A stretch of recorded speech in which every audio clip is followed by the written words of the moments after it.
Welcome everyone. Welcome to another episode of wealth talk by వివేకం. So మనం ఈ వారం రిజల్ట్స్ సీజన్ కాబట్టి రిజల్ట్స్ వైపు ఫోకస్ పెట్టుకుని జనరల్గా ఎకనామిక్ కండిషన్స్ ఎలా ఉన్నాయి, న్యూస్ ఎలా ఉన్నాయని కాస్త బ్రీఫ్గా కవర్ చేద్దాం.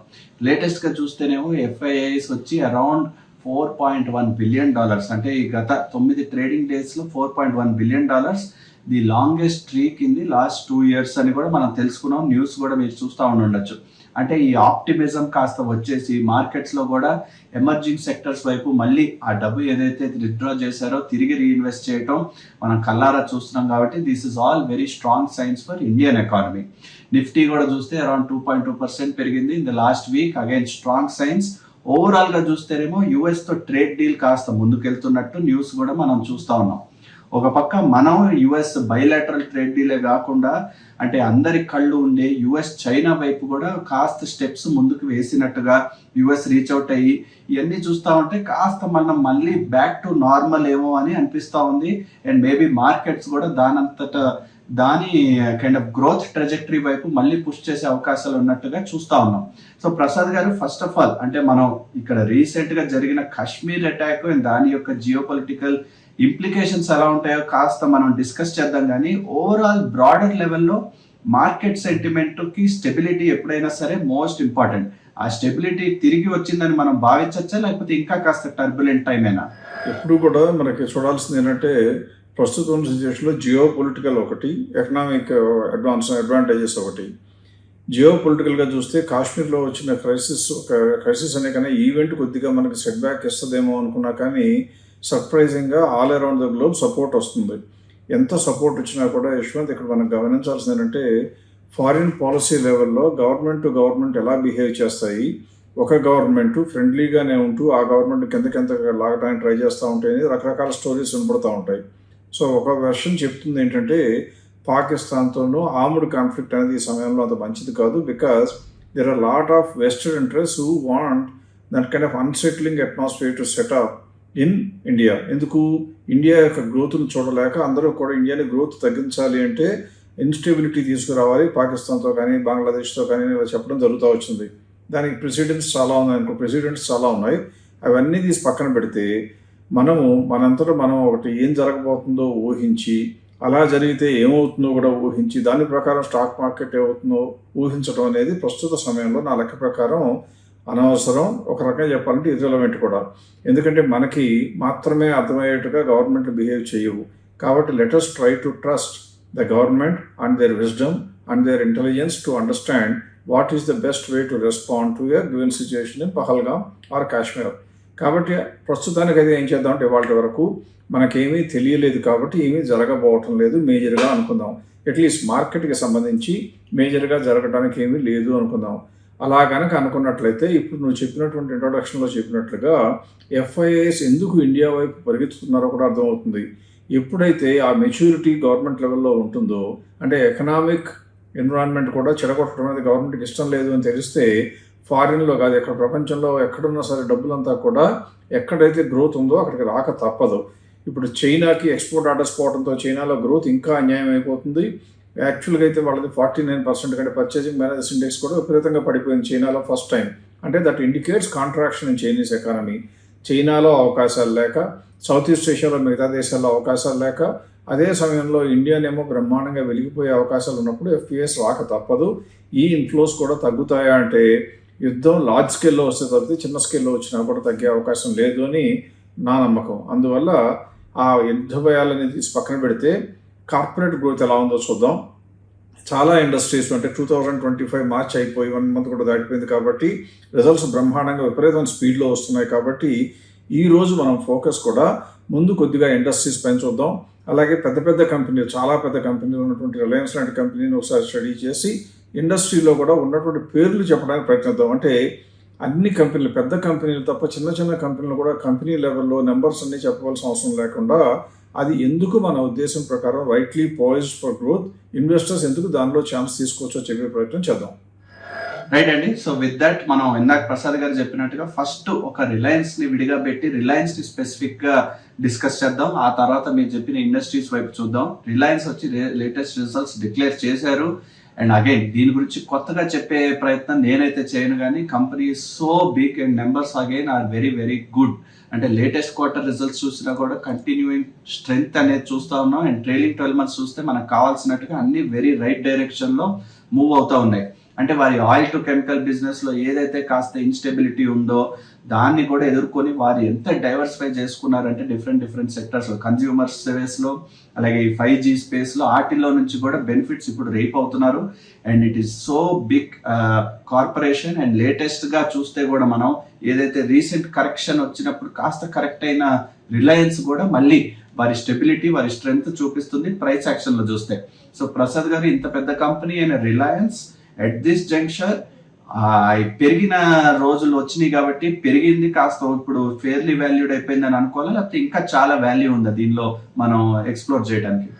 రిలయన్స్ గురించి చెప్పాలంటే యశ్వంత్, ఎప్పుడూ కూడా ఇంత పెద్ద కంపెనీ అంటే దేశంలో ఉన్నటువంటి ఆర్థిక ముఖ చిత్రానికి దర్పణంగా చెప్పగలిగినటువంటి రిలయన్స్ని ఎక్కువ కాలం తక్కువ రేట్లో నిలదొక్కటం అనేది లేదా తొక్కి ఉంచడం అనేది ఎవరికి సాధ్యమయ్యే పని కాదు. ఎందుకంటే ఇంకా ఇందులో సత్తువ లేదు అనుకున్న సమయంలో బ్రహ్మాండమైన పెర్ఫార్మెన్స్ ఇవ్వటం అది రిలయన్స్ ఒక్కదానికే సాధ్యం. ఇండియాలో ఒక రకంగా ఎగ్జాంపుల్ ప్రకారం చెప్పాలంటే ఇండియాలో ఉన్నటువంటి జీడిపిలో లేదా ప్రజలు కన్స్యూమ్ చేస్తున్నటువంటి డబ్బులు లేదా ఖర్చు చేస్తున్న డబ్బుల్లో దాదాపుగా 10 నుంచి 15% వరకు రిలయన్స్ యొక్క ఆ ఎంపైర్కే వెళ్ళిపోతుందని చెప్పడం కూడా అతిశయోక్తి కాదు. అందువల్ల మన జీవనాడితో కలిసి ఉన్నటువంటి రిలయన్స్ యొక్క ఫ్యూచరు కంట్రీ పెరుగుతున్నప్పుడు పెరగకుండా ఉండే అవకాశం లేదు. ఈ రకంగా మనం చూసినప్పుడు ఇప్పుడు నువ్వు చెప్పినవన్నీ కరెక్టు. సేల్స్ చూస్తే దాదాపుగా హైయెస్ట్ ఎప్పుడు లేనిది 9,65,000 crores దాకా. ఎబిటా చూస్తేనేమో దాదాపుగా 1,83,000 కోట్లు. అలాగే నెట్ ప్రాఫిట్ చూస్తే కూడా 81,000 కోట్లు దగ్గరగా చూస్తే అన్నీ పెరిగినాయి.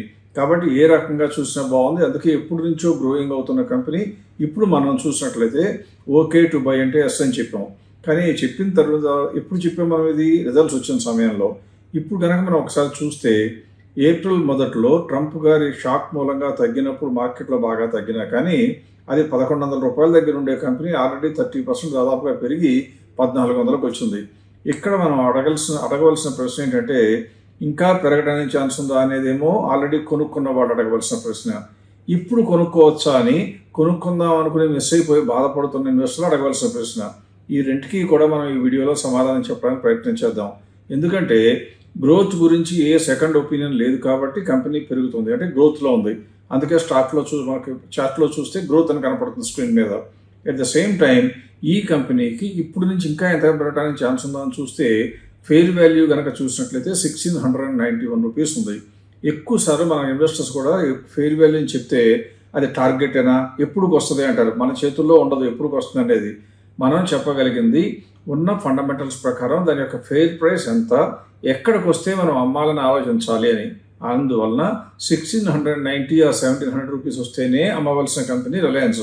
అప్పుడు కూడా అమ్మవలసిందేనా అంటే మనకి ఇప్పుడు కొనుక్కున్న వాళ్ళు ఎంతకన్నా తక్కువలో ఉన్నప్పుడు కొనుక్కున్న వాళ్ళు అమ్ముకోవచ్చు, కానీ లేని వాళ్ళు కేవలం ఇంకా లాంగ్ టర్మ్ ఉంచుకుంటారంటే వాళ్ళ విచక్షణే. కానీ మన అంచనా ప్రకారం ఏ కంపెనీ అయినా సరే దాని యొక్క లైఫ్ సైకిల్లో ఆ క్వార్టర్కి అప్పటికి అప్లై అయ్యే ఫెయిర్ ప్రైస్ ఇచ్చేది ఖచ్చితంగా అమ్ముకోమని చెప్తాం. అందువల్ల ఇప్పుడు ఎంత గ్యాప్ ఉంది, ప్రస్తుతం ఉన్న కరెంట్ ప్రైస్ చూస్తే 1,400 ఉంటే 1,691 రూపీస్ ఫెయిర్ ప్రైస్ అంటే ఇప్పటికి కూడా 20% ఉంది. అంటే ఎప్పటి నుంచో మనం చెప్తున్నటువంటి ప్రిన్సిపల్స్ ప్రకారం మీ దగ్గర స్టాక్ ఉంటే ఉంచుకోవాలి, అమ్మకూడదు, తొందరపడకూడదు. ఒకవేళ మీ దగ్గర స్టాక్ లేకపోతే కొనుక్కోవచ్చా అంటే రిలయన్స్ మంచి కంపెనీ అయినా, రిలయన్స్ ఎట్టి పరిస్థితుల్లో ఇండియాలో లార్జెస్ట్ కంపెనీ అయినా, గ్రోత్ బాగున్నా, ఇంకా 20% పెరగడానికి అవకాశం ఉన్నా కూడా Reliance is not a good bye for fresh investment. ఎందువల్ల దీనికన్నా ఇలాగే గ్రోత్ చూపిస్తూ ఇంత సైజ్ ఉండకపోవచ్చు, కానీ దీనికన్నా మంచి గ్రోత్ ఆపర్చునిటీస్ ఉన్నటువంటి కంపెనీలు అనేకం మనకు అందుబాటులోకి ఆల్రెడీ వచ్చేసాయి, వస్తూ ఉంటాయి, ఇంకా రిజల్ట్స్ వస్తాయి కాబట్టి. అందువల్ల Reliance at this point of time is a definite hold for people who are holding it. But Reliance ఒకవేళ లేకపోతే మాత్రం త్వరపడి ఏదో మిస్ అయిపోతున్నాను కొనుక్కోవాల్సిన అవసరం ఉందంటే మాత్రం నా అంచనా ప్రకారం లేదు. So only hold but not fresh buy, అది చెప్పచ్చు. రైట్ అండి. నెక్స్ట్ ప్రసాద్ గారు చెప్పినట్టుగా సెక్టర్ వైజ్ వెళ్దాం. అంటే చాలా కంపెనీస్ రిజల్ట్స్ డిక్లేర్ చేస్తున్నారు కాబట్టి ఇండివిజువల్ గా మనం కంపెనీస్ తీసుకుంటే మేబీ 3, 4, 5 వరకే కవర్ చేస్తాం కాబట్టి ఈసారి వరకు సెక్టర్ వైజ్ చాలా ఏదైతే కంపెనీస్ ఉన్నాయో వాటిని కవర్ చేసే ప్రయత్నం చేద్దాం.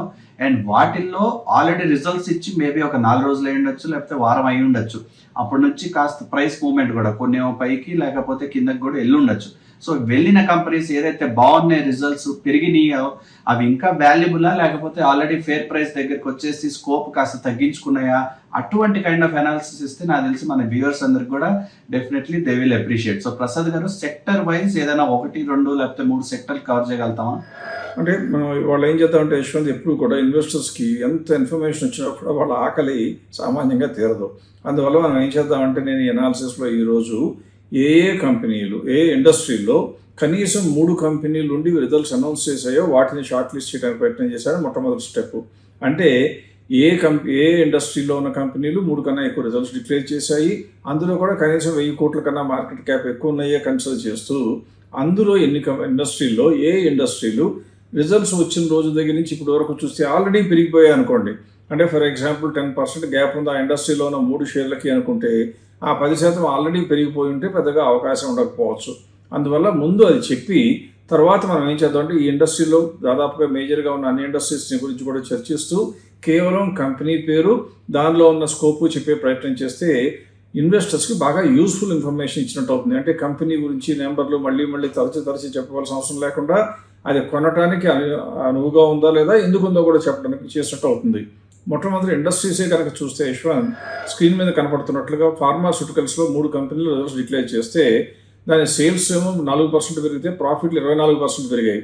మామూలుగా అయితే ఎగిరి గంతేయాలి, కానీ వాళ్ళ మీద వేలాడే కత్తి ఉంది. ట్రంప్ టారిఫ్ ఎప్పుడు వేస్తారో తెలియదు, ఎంత వేస్తారో తెలియదు. దాని మూలంగా సప్లై చైన్ డిస్టర్బ్ అవుతుందా, ఫార్మాస్యూటికల్ ఇండస్ట్రీ మొత్తం షేకప్ అయిపోతుందో తెలియదు. ప్రస్తుతానికి ఉన్న ఇండికేషన్స్ ప్రకారం ఇండియా అండ్ అమెరికా మధ్యన ట్రేడ్ డీల్ బాగా జరిగేట్లుందని ట్రంప్ చెప్తున్నారు, మన వాళ్ళు చెప్తున్నారు. అందువల్ల బహుశా పెద్దగా భారం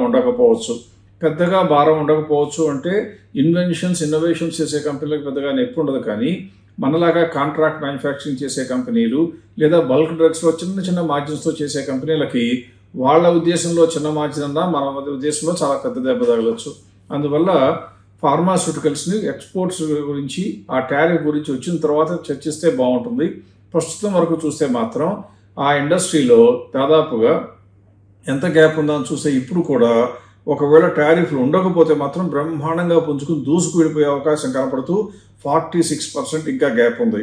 ఇవి ఈ 3 కంపెనీలు రిజల్ట్స్ వచ్చినప్పటి నుంచి పెరిగాయని చూస్తే పెరగల, రిజల్ట్స్ బాగానే ఉన్నా కూడా మొత్తం మీద చూస్తే అన్ని కంపెనీలు కలిపి చూస్తే పెరగకపోగా ఒక 1% తగ్గాయి. తర్వాత ఎలక్ట్రిక్ ఎక్విప్మెంట్ చూస్తే అవి కూడా బ్రహ్మాండంగా 6% సేల్స్ పెరిగితే 9% మార్జిన్ పెరిగాయి ప్రాఫిట్లో. కానీ అవి కూడా చూస్తే 3.5% తగ్గాయి ఇప్పుడు రిజల్ట్స్ వచ్చిన దగ్గర నుంచి. ఇప్పుడు కూడా ఇంకెంత స్కోప్ ఉంది, 38%. అంటే ఫార్మాస్యూటికల్స్లో 46%, ఎలక్ట్రిక్ ఎక్విప్మెంట్లో 38% ఉంటే తర్వాత పవర్ జనరేషన్, దీనికి టారిఫ్లతో సంబంధం లేదు, అమెరికా ఏం చేసుకున్నా ఈ కంపెనీకి వచ్చే ఇబ్బంది లేదు. కానీ ఇందులో ప్రాఫిట్ గ్రోత్ మరీ అంత ఎక్కువ లేదు, సేల్స్ పెరిగినంతగా. అందువల్ల దీనిలో ఇప్పుడు ఎంత గ్యాప్ ఉందా అని చూస్తే స్కోప్ ఇంకా 34% ఉంది. ఈ ఇండస్ట్రీ మాత్రం రిజల్ట్స్ వచ్చిన దగ్గర నుంచి చూస్తే కొద్దిగా పెరిగింది 1.27. తర్వాత ఆటో యాన్సిలరీస్ మళ్ళీ వేలాడే కత్తి, ఎందుకంటే టారిఫ్లు ఏమవుతాయో తెలియదు. అందులో ఉన్న కంపెనీలు చూస్తే ఇప్పటికి 31.72%, రిజల్ట్స్ వచ్చిన దగ్గర నుంచి దాదాపుగా 3.22% పెరిగాయి. నెక్స్ట్ ఎఫ్ఎంసీజీకి టారిఫ్లకి ఏ రకమైన రిలేషన్ లేదు. అందువల్ల ఈ కంపెనీలు చూసినట్లయితే 5 కంపెనీలు రిజల్ట్స్ డిక్లేర్ చేస్తే అందులో అన్నీ కలిపి ఇప్పుడు 3.7% ఆల్రెడీ పెరిగాయి యావరేజ్గా అన్ని కంపెనీలు కలిపితే. కానీ ఇంకా 26% పెరగడానికి ఛాన్స్ ఉంది. అంటే స్టాక్ లెవెల్లోకి వెళ్ళినప్పుడు బహుశా మనకి పెద్ద స్కోప్ ఉన్న కంపెనీలు కనపడవచ్చు. నెక్స్ట్ ఆటోమొబైల్స్, ఒక్క టాటా మోటార్స్కి పెద్ద ప్రమాదం తప్పితే మిగతా కంపెనీలకు ప్రమాదం లేదు. టాటా మోటార్స్ రిజల్ట్స్ ఇంకా రాలేదు కాబట్టి వాళ్ళ వరకు వచ్చిన రిజల్ట్స్ చూస్తే అన్నీ కలిపి దాదాపుగా 25% వరకు పెరగడానికి ఛాన్స్ కనపడుతుంది. 24.59 ఆల్రెడీ 10.8% పెరిగాయి. అంటే కొన్ని కంపెనీలు ఆల్రెడీ పెరిగిన తర్వాత కూడా ఇంత స్కోప్ ఉంది. ఇండివిజువల్ కంపెనీలో చూసినప్పుడు 30% కన్నా ఎక్కువ ఉంటే కొనుక్కోవచ్చు మనం. నెక్స్ట్ అసెట్ మేనేజ్మెంట్, టారిఫ్లతో సంబంధమే లేదు, ఎవరు ఏం చేసుకున్నా ఇక్కడేమో ఇబ్బంది పడదు. ఆ కంపెనీలు చూస్తే దాదాపుగా 24% పెరగడానికి ఛాన్స్ ఇప్పుడు కూడా ఉంది. ఇంకా ఆల్రెడీ 9.74% పెరిగాయి. అంటే ఆల్రెడీ మార్కెట్ కొద్దిగా డిస్కౌంట్ చేయడం మొదలుపెట్టింది. సాఫ్ట్వేర్ ఇండస్ట్రీకి పెద్ద ప్రమాదం ఉంది. ఎందుకంటే అమెరికాలో డిస్క్రిషనరీ స్పెండింగ్ తగ్గితే కనుక బహుశా బడ్జెట్లు తగ్గిస్తే సాఫ్ట్వేర్ ఇండస్ట్రీకి రాబోయే రోజుల్లో దెబ్బ పడుతుందని. అందువల్ల సాఫ్ట్వేర్ ఇండస్ట్రీ మాత్రం చూస్తే 22.74% కనపడుతుంది. కానీ గ్రోత్కి ఈ టారిఫ్లు అమెరికన్ ఎకానమీ మీద దెబ్బపై ఆధారపడి చూస్తే ఇప్పుడు వరకు రిజల్ట్స్ వచ్చిన తర్వాత 2.5% తగ్గింది. నెక్స్ట్ ఫైనాన్స్ కంపెనీలు, మళ్ళీ ఏమాత్రం ఇబ్బంది లేని కంపెనీ టారిఫ్ల మూలంగా. అది చూసినట్లయితే 22% పెరగడానికి ఛాన్స్ ఉంది. ఇప్పుడు వరకు కేవలం 1.3% మాత్రమే పెరిగింది. నెక్స్ట్ ఇన్ఫ్రాస్ట్రక్చర్లో అంటే పెద్ద పెద్ద కంపెనీలు. మన ఇన్ఫ్రాస్ట్రక్చర్ అంటే అందరూ అనుకున్నట్టుగా రోడ్లు, బిల్డింగ్స్, ఎయిర్పోర్ట్లు అట్లా అనుకోకండి. Infrastructure industry as per NSC. ఇందులో అల్ట్రాటెక్ ఉండొచ్చు, ఎల్ఎన్టీ ఉండొచ్చు, అలా పెద్ద పెద్ద కంపెనీలు, రకరకాల కంపెనీలు, సిమెంట్ కంపెనీలు కూడా ఉండొచ్చు. అటువంటి ఇన్ఫ్రాస్ట్రక్చర్ ఇండస్ట్రీ ఇంక్లూడింగ్ రిలయన్స్తో అన్నిటితో కలిపితే, ఇందులో రిలయన్స్ కూడా కలిసి ఉంటుంది బై ద వే. ఈ కంపెనీలు చూస్తే 21% ఇంకా పెరగడానికి ఛాన్స్ ఉంది. ఇవన్నీ పెద్ద పెద్ద కంపెనీలు, చిన్నవి కాదు, చాలా పెద్ద కంపెనీలు. అవన్నిటిలో కలిపి 21% ఉంటే ఇప్పుడు వరకు 10.8% పెరిగాయి. అయినా కూడా ఇంకా 21% ఉంది. తర్వాత బ్యాంకింగ్ స్టాక్స్, మళ్ళీ టారిఫ్లతో ఇబ్బంది లేని కంపెనీలు సెక్టర్, అది ఇంకా 15.33% పెరగడానికి ఛాన్స్ ఉంది. ఆల్రెడీ 7% పెరిగింది. కొన్ని బ్యాంకులు అయితే ఇంకా ఎక్కువ కూడా పెరిగిపోయాయి. ఆఖరిగా అందరూ ఎదురు చూస్తున్నటువంటి డిఫెన్స్ మాత్రం ఇప్పుడు వరకు చూస్తే రిజల్ట్స్ వచ్చిన తర్వాత 7% పడ్డాయి పెరగకపోగా. అంతే, అంత పడితే కూడా 13.75% మాత్రమే ఇక్కడ నుంచి గ్రోత్ ఉంది. ఇది ఇండస్ట్రీ వైజ్గా, సెక్టర్ వైజ్గా చూసినట్లయితే పెరగడానికి ఛాన్స్ ఎంత ఉందో అనేది తెలిసే అవకాశం. ఇప్పుడు మనం ఏం చేద్దామంటే ఇందులో ఉన్నటువంటి ఎక్కువ కంపెనీలు రిజల్ట్స్ వచ్చినటువంటి ఇండస్ట్రీలు కానీ మేజర్ ఇండస్ట్రీస్లో ఒక 4-5 ఇండస్ట్రీస్ తీసుకుని అందులో స్టాక్స్ని చెప్పడానికి ప్రయత్నం చేస్తే బాగుంటుంది. రైట్ అండి. మనం ఏం చేద్దామంటే ఇప్పుడు మీరు చెప్పినట్టుగానే ఇండస్ట్రీస్ లో ఈ వారం అంటే మనం పోయినసారి వెల్త్ టాక్ వీడియో ఎప్పుడైతే చేసామో అప్పటి తర్వాత వచ్చిన రిజల్ట్స్ ఏవైతే ఉన్నాయో స్పెసిఫిక్ గా మేబీ బ్యాంకింగ్ అండ్ ఫైనాన్స్ తో మొదలుపెట్టి మనం చెప్తా ఉంటాం. కాబట్టి బ్యాంకింగ్ అండ్ ఫైనాన్స్ లో ఈ లేటెస్ట్ వీక్ వచ్చిన రిజల్ట్స్ లో ఏదైనా అరుదైన కంపెనీలు ఉన్నాయా, వాటి స్కోప్ ఎంత ఉంది కూడా చెప్పే ప్రయత్నం చేయగలుగుతారా? తప్పకుండా యశ్వంత్. ఈ వారం మనం అనుకున్నట్లుగా ఫోకస్ అంతా ఏం చేద్దాం అంటే ఏ కంపెనీకి ఎంత పెరగడానికి ఛాన్స్ ఉందో చెప్దాం తప్పితే ఇండివిజువల్ కంపెనీ డైసెక్ట్ చేసి మొత్తం డీటెయిల్స్ ఇవ్వడానికి ప్రయత్నం చేయొద్దు. కారణం విపరీతంగా చాలా పెద్ద లిస్ట్ ఉంది కాబట్టి వీరంత ఎక్కువ ఇండస్ట్రీస్ కవర్ చేస్తే ఎక్కువ స్టాక్లు కూడా కొనుక్కోవడానికి అనువుగా ఉన్న కంపెనీలు తెలుస్తాయి. ఇన్వెస్టర్స్ కూడా కొద్దిగా గొప్ప లాభం పొందే అవకాశం ఉంటుంది. మొట్టమొదట ఫైనాన్స్ తీసుకుందాం. ఇందులో కనుక లాస్ట్ 5 డేస్లో అంటే లాస్ట్ 1 వీక్లో మనం 24th మనం లాస్ట్ టైం వీడియో రికార్డ్ చేస్తే అప్పటి నుంచి ఇప్పుడు వరకు వచ్చిన రిజల్ట్స్ చూస్తే ఎల్ఎన్టీ ఫైనాన్స్ ఒకటి వచ్చింది. అది ఇంకా 54% వరకు పెరగడానికి ఛాన్స్ ఉంది. తర్వాత శ్రీరామ్ ఫైనాన్స్ ఉంది, చోళమండలం ఇన్వెస్ట్మెంట్ ఉంది, తర్వాత బజాజ్ ట్విన్స్. ఇవన్నీ ఈ 5 కంపెనీలు కూడా మన లెక్క ప్రకారం అన్ని రకాల కొనడానికి అనువుగా ఉన్నాయని చెప్పాలి. సో ఎవరైనా ఫైనాన్స్ సెక్టర్లో ఎక్స్పోజర్ తీసుకుందాం అనుకుంటే ఆల్రెడీ 20% కన్నా కనుక లేకపోతే ఈ షేర్లో కొనుక్కోవటం బహుశా మంచి పని అయ్యే అవకాశాలు ఎక్కువ ఉంటాయి.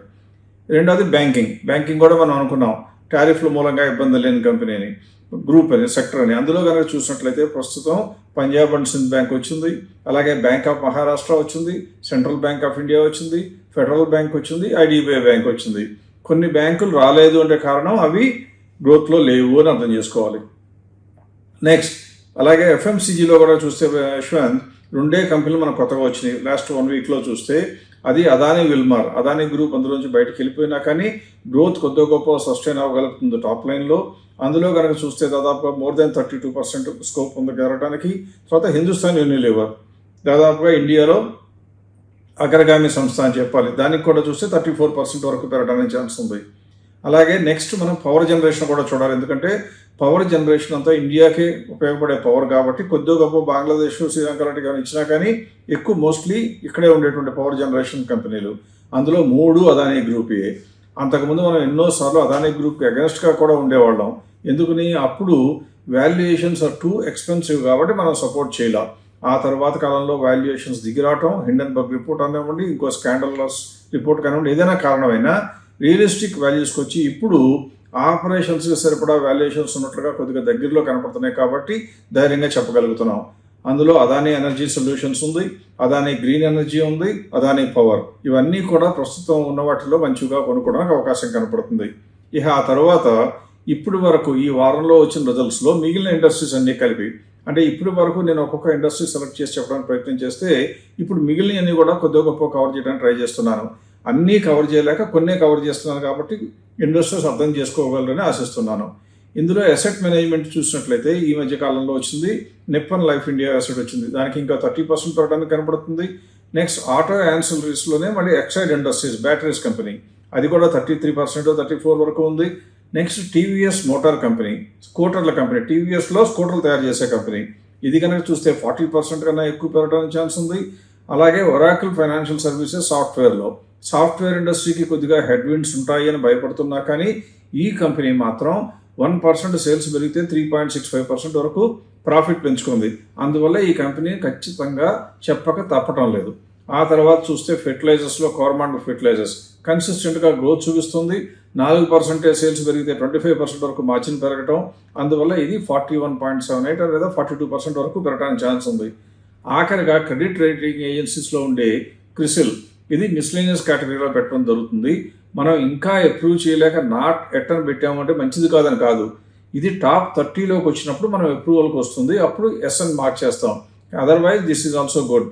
అందువల్ల నెప్పన్ లైఫ్ అసెట్ను ఎక్సైడ్ ఇండస్ట్రీస్ మీకు నాట్ ఎట్ అని కనపడితే మంచివి కాదు అని కాదు, ఆ కంపెనీలు రిజల్ట్స్ వచ్చే నాటికి దీనికన్నా మంచి కంపెనీలు 29 ఎక్కువ స్కోప్తో పైన ఉన్నాయి కాబట్టి ఇంకా మన కన్సిడరేషన్లో స్క్రీన్ పైకి రావటం లేదని గమనించాలి. రైట్ అండి, విత్ దట్ మనం ఈ వారం కంక్లూడ్ చేద్దాం. చాలా కంపెనీస్ రిజల్ట్స్ డిక్లేర్ చేశారు కాబట్టి అంటే డిఫరెంట్ ఫార్మాట్ ట్రై చేశాం ఈసారి. వచ్చే వారం మళ్ళీ will take a call, results వచ్చినాయి దాన్ని బట్టి రిజల్ట్స్ ని అనలైజ్ చేసి కాస్త ఇన్ఫర్మేషన్ ఇచ్చే ప్రయత్నం చేస్తాం. So keep watching and stay tune to వివేకం జోన్.